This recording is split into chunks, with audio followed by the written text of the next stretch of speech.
Prof-It is brought to you by StopToShop.com, your ultimate source for Pokemon singles, tins, boxes, and cards from a variety of other games too.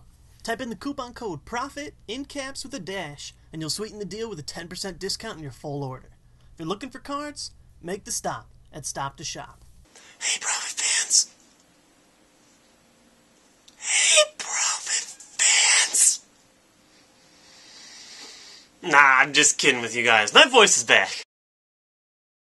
Hey, Prof-It fans, and welcome to this week's episode of Prof-It.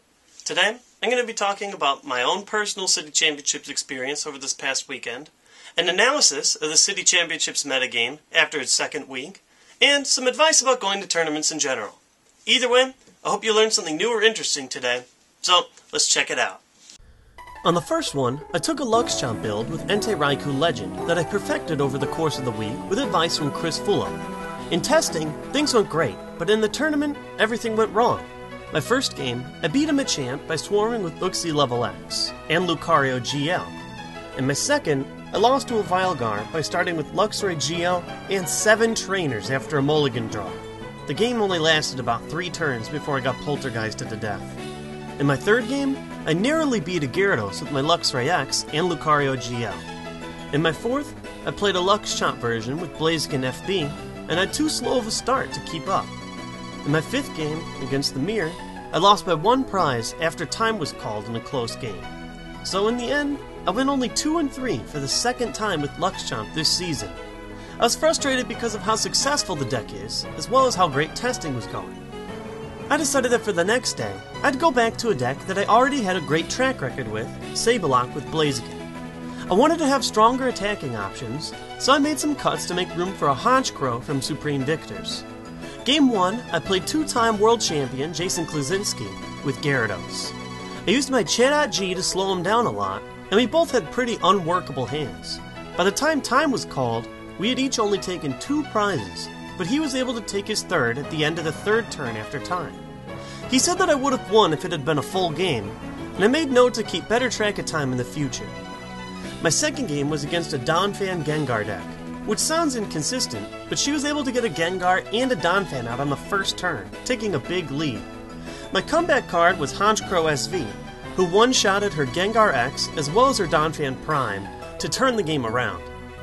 My third game was against a new player with what seemed to be a structure deck with Flygon in it. There isn't too much to say about this one. I was able to win in about 2 turns, and it was just a lopsided match. In Game 4, I played a fan of Prof-It who had Gyarados. I judged him and power sprayed him early on to keep his setup slow, and when I was able to Luring Flame his Regice, he couldn't hit any of his outs, and he kept flipping heads on burn to keep Regice alive. I took all 6 prizes while Regice stayed active with Garchomp and Honchkrow. And in Game 5, I played a Luxchamp. I was able to disrupt him early on with Cyrus's initiative and Chatot-G, and it kept him slowed down enough to get a 3-prize lead. By the time he started coming back into the game, it was too late, and I was up by a prize coming into my turn on time. Unfortunately, despite going 4-1, I missed top cut in 6th place, because we were just 1 person away from having a top 8 cut. It's a shame to miss cut like that, but I felt much more comfortable playing Sableye than I did with Luxchamp. Here's my updated statistics on International Masters wins and top 4s after the second weekend of City Championships. Luxchamp retained its enormous lead in first place, but Gyarados is a clear-cut second, and we have Vilegar and Dalgachamp competing for 3rd and 4th place. Machamp and Sableye are at the back competing for 5th, but there's still a lot of time for changes to the metagame.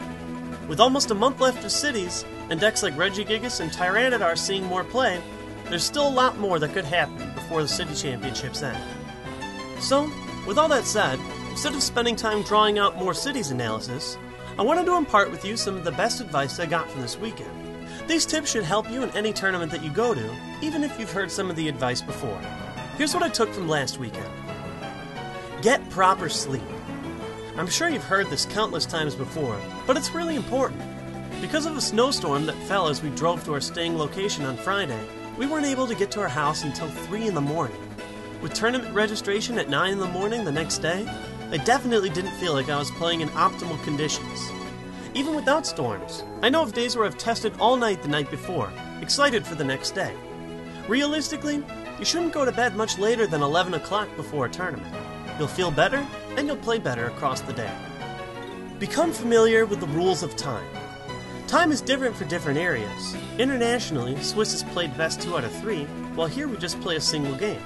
Either way though, both systems go to our new system, which is +3 turns after time is called.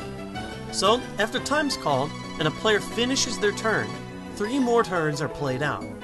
To make up for this, in the United States, time has been shortened from 40 minutes to 30 minutes a round. I still find myself in a 40-minute mind frame sometimes, and a lot of my games have gone to time because I was playing a little bit more slowly than usual. To have a better grasp of time, be sure to bring a watch to each of your events. It'll help you have a better grasp of how much time you have left before the round's over. Another thing to know is the new rules for best 2 out of 3. Last season, in best 2 out of 3, a player needed to have taken 4 prizes for their game to count after time has ended. However, with the new time rules, all a player needs to be is just 1 prize ahead at the end of +3 for a game to count. Let's say that you win Game 1 in best 2 out of 3, and took the first prize of the game at the end of +3 for Game 2. Even though you've only taken 1 prize, you'd still be announced the winner. It's not the best ruling, but neither was the one requiring 4 prizes. So, it's best to just know how the current system works and adapt to it. Lastly, remember that there's a factor of luck in the game, and to just have fun. Even the best players have bad days. I was really frustrated at going 2 and 3 with a deck that I had tested well with, but I wasn't the only one to have a bad day. At my tournament, Alex Brosio and Jason Klaczynski both missed top cut, going 3 and 2. Chris Fulop, who took top 3 for 3 straight tournaments last weekend with his Luxchamp build, also missed top cut at 3 and 2. There's a lot of variance in the game, and while you can't attribute everything to luck, it's still an ever-present factor. In the end, while City Championships are important for rating points, Pokemon is still a game about having fun and meeting new people. If you forget that, you'll have a terrible time when you start having a losing day. In my experience, players who take the game too seriously don't stay in it for too long. Pokemon's a competitive game, but the stakes are much lower than in other card games, and you gotta stay positive to have a good time at each tournament. And that's all for today's episode of Prof-It. I wish you guys luck on this weekend of City Championships. I won't be at any this weekend because I've got finals coming up, but next weekend I'll be at both the Champaign and Rantoul, Illinois events. They're on the 18th and the 19th, and they're only about 15 minutes apart. So, if you're in the area, be sure to stop by and say hi to me. As always, thanks for watching this week's episode of Prof-It, and have a nice weekend.